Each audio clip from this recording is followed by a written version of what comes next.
Hello students, this is your science teacher Shikha. Science 4 के chapter 3 में आज हम पढ़ने वाले हैं सॉइल का चैप्टर, जिसमें हम पहले चैप्टर की एक्सप्लेनेशन पढ़ेंगे। उसके बाद हम चैप्टर की एक्सरसाइज को सॉल्व करेंगे, जिससे आपको कंप्लीट चैप्टर अच्छे से समझ में आ जाए। So without wasting any more time, let's get started. So students, this is chapter number 3 and the name of the chapter is soil, जिसको हम हिंदी में बोलते हैं मिट्टी यानी कि मृदा। सो इस चैप्टर में हम पढ़ने वाले हैं सॉइल के बारे में, सॉइल के डिफरेंट कंपोनेंट्स के बारे में एंड उसकी प्रोफाइल एंड लेयर्स के बारे में। तो देखते हैं चैप्टर एट ए ग्लांस में आज हम कौन कौन से टॉपिक पढ़ने वाले हैं। तो आज हम पढ़ेंगे what is soil, formation of soil, components of soil, layers of soil, types of soils, soil and crops and necessity of using fertilizers. ये सब टॉपिक आज हम इस चैप्टर में कवर करेंगे। मेन चैप्टर स्टार्ट करने से पहले हम देखते हैं इंगेज सेक्शन में हमसे क्या करने के लिए बोला गया है।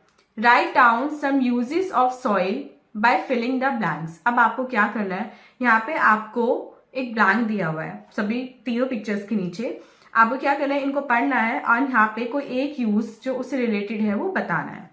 मेन चैप्टर रीडिंग स्टार्ट करते हैं। हमारी जो अर्थ है वो लैंड और वाटर से कवर्ड है। हम कहाँ रहते हैं, हम लैंड पे रहते हैं। और ये जो लैंड है इसमें होती है हमारी सॉइल। इसी सॉइल में हमारे जो प्लांट्स हैं वो भी ग्रो करते हैं। और प्लांट से हमें क्या मिलती है, हम क्रॉप्स को ग्रो करते हैं उन प्लांट्स में। तो प्लांट्स इनडायरेक्टली, ये डायरेक्टली हमें फूड प्रोवाइड कराते हैं और हमें शेल्टर प्रोवाइड करते हैं। तो मैन और प्लांट्स, इन दोनों का एक क्लोज रिलेशनशिप होता है सॉइल से, क्योंकि हम जहाँ रहते हैं लैंड पे, उस पे होती है सॉइल और हम डिपेंडेंट हैं प्लांट्स पे। और प्लांट्स किस में ग्रो करते हैं, प्लांट्स ग्रो करते हैं हमारे सॉइल में। तो आज का सबसे फर्स्ट टॉपिक पढ़ते हैं, व्हाट इज सॉइल। सॉइल क्या है? हमारी अर्थ का जो सॉफ्ट सरफेस है, जो वाटर एब्जॉर्ब करता है और जिसमें प्लांट्स ग्रो होते हैं, उसको बोलते हैं सॉइल। सॉफ्ट सरफेस लैंड पे जिसमें प्लांट्स ग्रो होते हैं और जो वाटर को एब्जॉर्ब करता है उसको बोलते हैं सॉइल। अब जो हमारा सरफेस है ये अर्थ का, ये किससे मिलके बना है, ये भी सॉइल से मिलके बना है।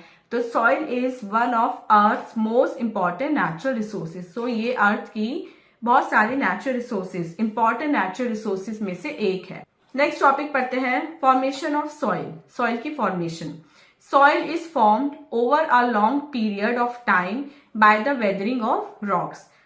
चट्टानों के टूटने के कारण बहुत सालों बाद हमारी सॉइल बनती है। अभी जो वेदरिंग होता है ये एक प्रोसेस होता है जिसमें जो बड़े बड़े पीसेस होते हैं ना चट्टानों के, रॉक्स के, वो छोटे छोटे पीसेस में टूटते रहते हैं। किस वजह से? Excess heat of the sun, rain की वजह से, विंड की वजह से, या वेदर में दूसरे चेंजेस जो आ जाते हैं उनकी वजह से। अब पढ़ते हैं अपना third topic, components of soil. Soil में क्या क्या कंपोनेंट्स होते हैं। सॉइल में लिविंग और नॉन लिविंग दोनों ही चीजें इंक्लूडेड होती हैं। इसमें रॉक्स भी होते हैं, प्लांट्स भी होते हैं और इसमें एनिमल्स भी होते हैं। जब लिविंग थिंग्स मर जाती हैं, व्हेन लिविंग थिंग्स डाई, वो डिकम्पोज होके किस में मिल जाती हैं, सॉइल में मिल जाती हैं और ह्यूमस बना देती हैं। ह्यूमस क्या होता है? ह्यूमस एक डार्क ब्राउन और ब्लैक ऑर्गेनिक सब्सटेंस होता है, मतलब नेचुरल सब्सटेंस होता है, जैविक खाद जिसे बोलते हैं, जो डिकेड प्लांट और एनिमल के सड़ने और गलने से बनता है। ह्यूमस हमारी सॉइल का सबसे इंपॉर्टेंट इंग्रेडिएंट होता है और ये हमारी सॉइल को क्या बनाता है, सॉइल को उपजाऊ यानी कि फर्टाइल बनाता है। Fourth topic is layers of soil. अब जो सॉइल है उसको हम 3 मेन लेयर्स में डिवाइड कर सकते हैं, टॉप सॉइल, सब सॉइल एंड बेडरॉक। जो टॉप सॉइल होती है, मतलब जो हमें दिखाई देती है, उसमें हमारे मोस्टली ह्यूमस होता है, जो डार्क पार्ट होता है सॉइल का, और ये बहुत ज्यादा रिच होता है। किसमें? पोषक तत्वों, जो पोषण तत्व होते हैं ना, न्यूट्रिएंट्स, उसमें बहुत ज्यादा रिच होता है। उसके नीचे हमारा, मतलब टॉप सॉइल के नीचे हमारी सब सॉइल की बहुत सारी लेयर्स होती हैं। ये जो लेयर्स होती हैं कुछ रेतीली होती हैं और इनमें थोड़ा कम ह्यूमस होता है। और सब सॉइल के नीचे हमारा बेडरॉक होता है, जो सॉलिड रॉक होती है, जिसमें चट्टानें होती हैं, वो सबसे थर्ड लेयर होती है। Next topic is types of soil. अब सॉइल हमारी कितने टाइप की होती है? हमारे पास बहुत सारे टाइप की सॉइल्स हैं। सारी सॉइल एक सी नहीं होती, वो अपने टेक्सचर में, अपने कंपोजिशन में, या जिस जगह पे वो पाई जाती हैं इस सेंस में एक दूसरे से अलग होती हैं। सो अगर हम इंडिया की ही बात करें, अपनी कंट्री की बात करें, तो यहाँ पे भी on the basis of gravity, colour and texture of the soil हम सॉइल को इन 3 बेसिक कैटेगरीज में डिवाइड कर सकते हैं। First one is clayey soil, second is Sandy soil and third is loamy soil. अब क्लेई सॉइल क्या होती है? ये स्मूथ होती है और टच करने में बहुत सॉफ्ट लगती है। ये मोस्टली रफ सैंड पार्टिकल्स की बनी होती है एंड लोमी सॉइल में मोस्टली सैंड और क्ले होता है। क्ले सॉइल के जो पार्टिकल्स होते हैं वो बहुत स्मॉल होते हैं और ये बहुत ज्यादा पानी को रोक सकते हैं, इनमें एब्जॉर्प्शन पावर बहुत ज्यादा होती है। सैंडी सॉइल के जो पार्टिकल्स होते हैं वो साइज में बहुत बड़े होते हैं और इनमें से पानी इजिली निकल जाता है, मतलब पानी को एब्जॉर्ब नहीं कर पाती। जो लोमी सॉइल होती है ये कुछ अमाउंट ऑफ वाटर को होल्ड कर पाती है और जो एक्सेस पानी होता है वो अंडरग्राउंड चला जाता है। क्ले सॉइल में प्लांट्स नहीं उगते या अच्छी तरह नहीं उगते क्योंकि जो रूट्स हैं प्लांट की वो वाटर लॉक्ड सॉइल में ठीक से सांस नहीं ले पाती, इसमें बहुत ज्यादा वाटर होता है क्ले सॉइल में। सैंडी सॉइल्स में तो कोई प्लांट उगता ही नहीं है और लोमी सॉइल में ये एरी होती है और ये जो रूट्स होती है प्लांट को उनको ब्रीथ करने देती है, इसलिए लोमी सॉइल में हमारे काफी प्लांट्स उग जाते हैं। ये हमारी मिलती है नियर रिवर बेड, ये मिलती है near sea shores and in desert और ये मिलती है हमारे प्लेन्स में। ये टॉयज और पॉट बनाने के काम आती है, ये सीमेंट एंड ग्लास बनाने के काम आती है और ये बेस्ट है for the growth of plants. Next topic is soil and crops. अब सॉइल और क्रॉप्स का आपस में क्या रिलेशन होता है? सबसे पहले पढ़ते हैं सैंडी सॉइल और क्रॉप के बीच इंटर रिलेशन के बारे में। अगर आप किसी डेजर्ट या बीच पे जाते हैं, जो सी बीच होता है उस पे जाते हैं, तो आप देखेंगे कि जो सॉइल पार्टिकल हैं उस प्लेस के वो बड़े बड़े हैं, सॉइल थोड़ी बड़ी है इन टर्म्स ऑफ इस साइज। ये जो सॉइल होती है इसमें ज्यादा वाटर नहीं रहता, तो इसलिए ये सैंडी सॉइल होती है। इस वजह से यहाँ पे peanuts, sweet potatoes, cucumbers, melons etcetera केवल यही उग सकते हैं, इसके अलावा दूसरी क्रॉप इस सॉइल में नहीं उग सकती। सेकेंड बात करते हैं लोमी सॉइल के बारे में। ये जो सॉइल होती है ये बहुत फर्टाइल होती है और इसमें लॉट ऑफ ऑर्गेनिक सब्सटेंसेस भी होते हैं।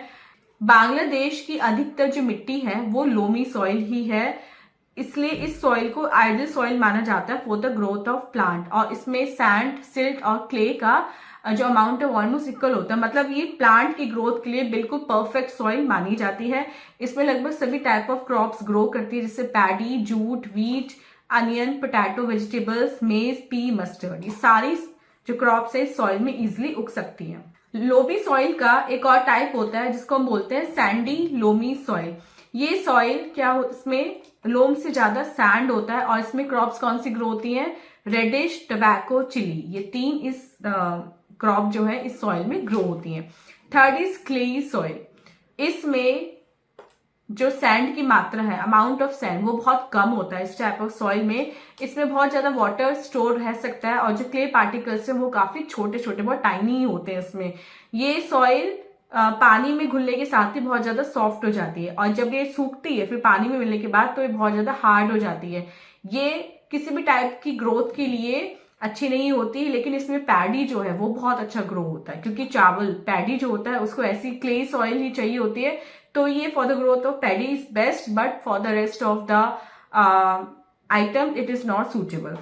एंड जो क्रॉप्स बहुत अच्छी उगती हैं फर्टाइल सॉइल में वो इसमें नहीं उग सकती और इसलिए इस सॉइल की फर्टिलिटी को बढ़ाने के लिए हमें इसमें प्रॉपर वाटर देना होता है और फर्टिलाइजर्स रेगुलरली हमें फील्ड्स में डालने होते हैं।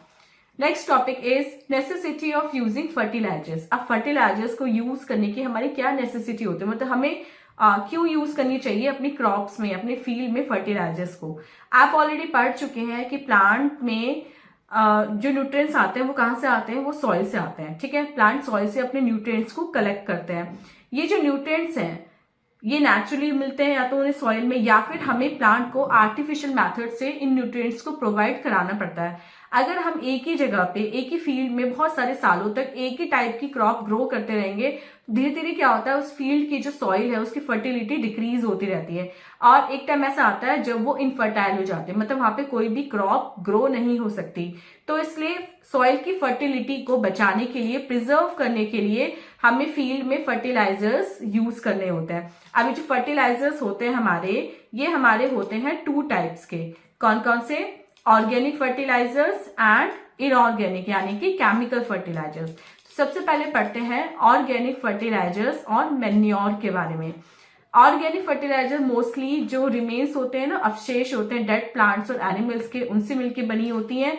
ये तब बनती हैं जब काफी सालों तक जो डेड प्लांट्स और एनिमल्स हैं वो सॉइल में दबे रहते हैं, धीरे धीरे वो ह्यूमस बनाते हैं, वो सड़गल जाते हैं और उसके बाद वो हमारे फर्टिलाइजर में कन्वर्ट हो जाते हैं। और ये जो होता है हमारा, ये एक ऑर्गेनिक यानी कि एक नेचुरल फर्टिलाइजर होता है जो हमारी क्रॉप्स के लिए बहुत ज्यादा अच्छा होता है।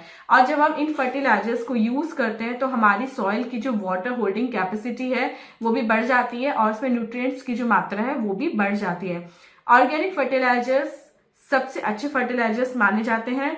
सॉलिड एंड लिक्विड वेस्ट जो हमें कैटल्स या दूसरे टाइप से मिलता है वो इस फर्टिलाइजर्स को बनाने में काम आता है। अब पढ़ते हैं व्हाट इज कंपोस्ट। कंपोस्ट क्या होता है? कंपोस्ट भी एक तरह से ऑर्गेनिक गार्बेज होता है। आपके घरों में जो सब्जियों के, फलों के जो छिलके होते हैं हम उन्हें ऐसे फेंक देते हैं, लेकिन कंपोस्ट मेथड में क्या होता है, हम एक जगह एक गड्ढा खोदते हैं और उसमें जितने भी हमारे ऑर्गेनिक गार्बेज है, ऑर्गेनिक गार्बेज मतलब जो वेजिटेबल, फ्रूट्स, पील होते हैं ना, छिलके जो होते हैं इनको, उसमें हम दबा देते हैं, उस गड्ढे को सॉइल से कवर कर देते हैं। कुछ टाइम बाद क्या होता है, बैक्टीरिया, फंजाई जो सॉइल में होते हैं वो उसको डिकम्पोज कर देते हैं, उस कूड़े को, जो पील्स होते हैं, छिलके होते हैं, उनको सड़ा देते हैं और हमें क्या मिलता है? हमें मिलता है कंपोस्ट। और ये जो कंपोस्ट है ये हमारी सॉइल के लिए काफी ज्यादा अच्छा होता है और इसमें जो कॉस्ट आती है वो भी नेग्लिजिबल होती है क्योंकि आपके घर में डेली बेसिस पे वेजिटेबल और फ्रूट के छिलके निकलते ही हैं।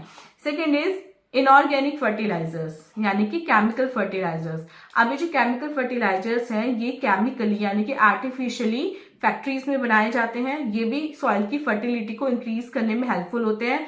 यूरिया, टीएसपी, एमओपी ऐसे कुछ केमिकल फर्टिलाइजर्स हैं। नाइट्रोजन, फास्फोरस एंड पोटेशियम भी केमिकल फर्टिलाइजर्स हैं जो इनको बनाने में यूज आता है। मतलब केमिकल फर्टिलाइजर्स बनाने में नाइट्रोजन, फास्फोरस एंड पोटेशियम का यूज होता है।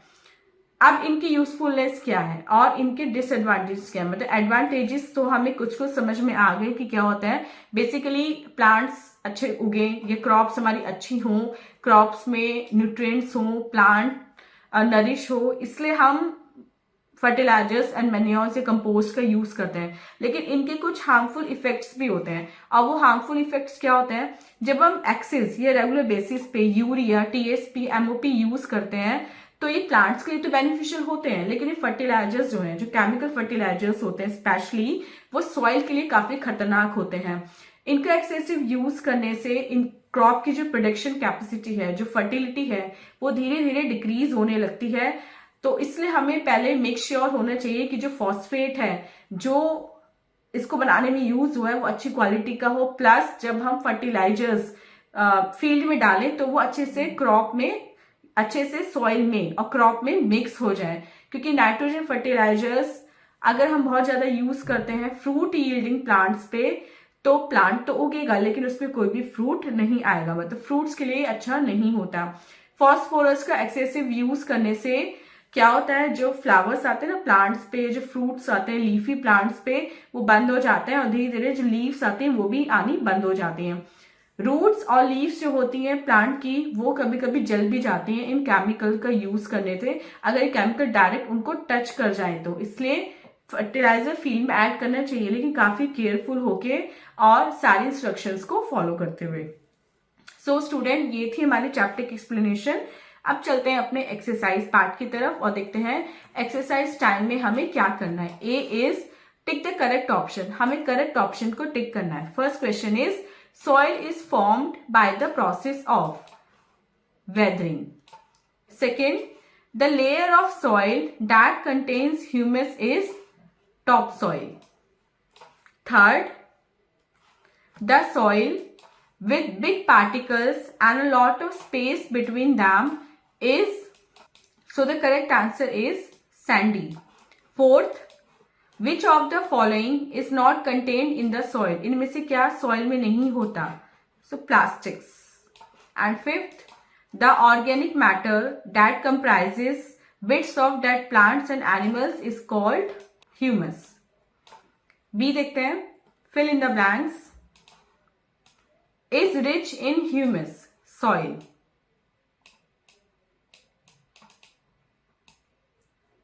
Cannot hold much water, sandy soil.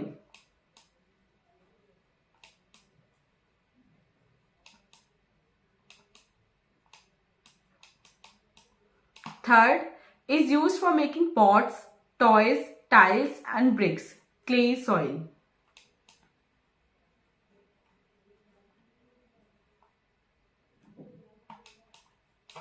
Clay is found in seashores.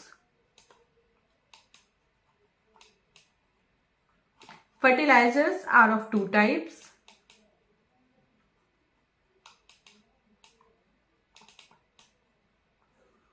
Are the best among ordinary fertilizers? Compost. सी देखते हैं, राइट, ट्रू और false. Soil can be made rich by erosion, false. The subsoil is the top layer of the soil, false. All plants grow in the subsoil, true. Sandy soil is found on seashores, false. So students, this was exercise part. I hope आपको complete chapter with exercise अच्छे से समझ में आ गया है। And this was our today's video. मिलते हैं अपनी next video में इससे next chapter के explanation के साथ। Till then आप अपना बहुत बहुत ध्यान रखिएगा and bye bye.